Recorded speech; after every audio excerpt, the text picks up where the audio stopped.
భారతీయుల్లో బంగారంపై మోజం అది ఎప్పటికీ తగ్గని క్రేజ్. న్యూ ఇయర్ లో తులం బంగారం రేట్ 1,00,000 మార్క్ ని టచ్ చేస్తుందా?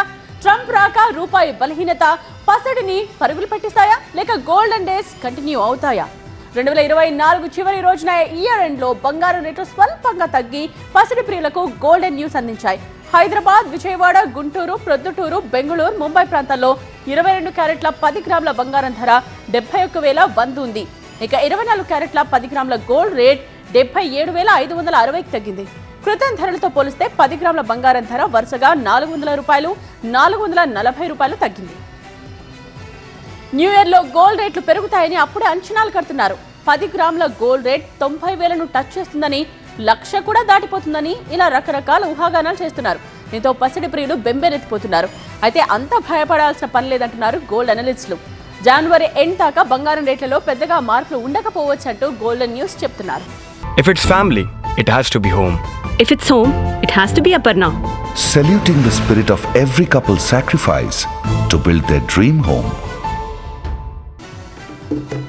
కొత్త సంవత్సరం కోసం అందరూ ఎదురు చూస్తున్నారు.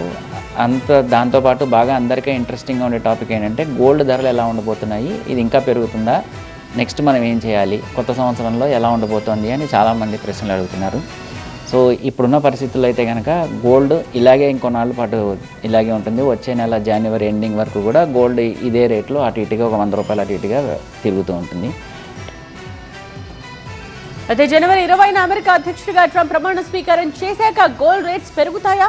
ఈ ప్రశ్నలు భయాలు చాలా మందిని వేధిస్తున్నాయి.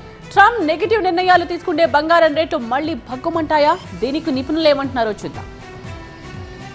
వచ్చిన తర్వాత ఏమవుతుంది, కొత్త సంవత్సరంలో ఎలా ఉంటుంది అని చాలామంది చాలా ఇంట్రెస్టింగ్గా ఎదురు చూస్తున్నారు. సో ట్రంప్ వచ్చిన తర్వాత ఆయన తీసుకునే డెసిషన్ ఎలా ఉంటుంది అనేది ట్రంప్ తప్ప ఎవరికీ తెలియదు ప్రస్తుతానికి. సో ట్రంప్ తీసుకునే నిర్ణయం కనుక ఒకవేళ నెగిటివ్గా ఉంటే కనుక, దాని మీద డాలర్ ఇంపాక్ట్ పడేటుంటే కనుక, డాలర్ రేటు పెరిగేటుంటే కనుక ఆటోమేటిక్గా దాని ఇంపాక్ట్ మన మీద పడుతుంది. ఇప్పుడే ఉన్న పరిస్థితుల్లో రాబోయే సంవత్సరం ఎలా ఉంటుంది అంటే కనుక 25 ఎండింగ్ వచ్చేటప్పటికి గోల్డ్ ప్రైసెస్ ఖచ్చితంగా కొంచెం పెరుగుతాయి. 100% ఇప్పుడున్న దానికంటే కూడా పెరుగుతాయి. అయితే ధరలు పెరిగినా బంగారంపై మనోళ్లకు మోజు క్రేజ్ తగ్గడం లేదు. పసిడి కొనుగోళ్లకు బ్రేకులు పట్టడం లేదు. భారతీయ సంప్రదాయంలో బంగారానికి మహిళలు అత్యంత ప్రాధాన్యత ఇస్తారు. ఫంక్షన్లకు గోల్డ్ కొనడం కంపల్సరీ. ఇక బంగారాన్ని ఇన్వెస్ట్మెంట్ గా కూడా కొంటారు.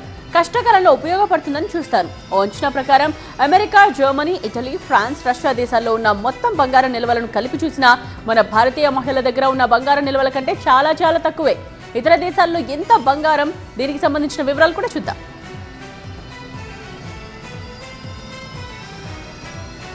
భారతీయ మహిళల దగ్గర 24,000 టన్నుల గోల్డ్ ఉంది. వ్యక్తిగత బంగారం నిల్వల్లో దక్షిణాదిలోనే 40% ఉంది. ఇక ఒక్క తమిళనాడులోనే 28% గోల్డ్ ఉంది. ప్రపంచం మొత్తంలో ఉన్న బంగారంలో ఇది 11%. అమెరికాలో 8,000 టన్నుల బంగారం నిల్వలున్నాయి. జర్మనీలో 3,300 టన్నులు. ఇక ఇటలీలో 2,450 టన్నులు. ఫ్రాన్స్లో 2,400 టన్నులు. రష్యాలో 1,900 టన్నులు. అంటే మొత్తంగా 18,050 టన్నులు. ఈ 18,050 టన్నుల బంగారానికి IMF బంగారపు నిల్వలను కలిపినా భారతీయ మహిళల దగ్గర ఉన్న బంగారపు నిల్వల కంటే తక్కువ. ఇక ప్రపంచంలోని దాదాపు 3 వంతుల బంగారాన్ని శుద్ధి చేసే స్విట్జర్లాండ్లో ఇంత బంగార నిల్వలు లేవన్నది వాస్తవం. అందుకనే మన దేశాన్ని రత్నగర్భ అని కూడా పిలుస్తారు. అయితే మన దేశ మహిళల దగ్గర ఇంతకంటే ఎక్కువ బంగారమే ఉందంటున్నారు నిపుణులు.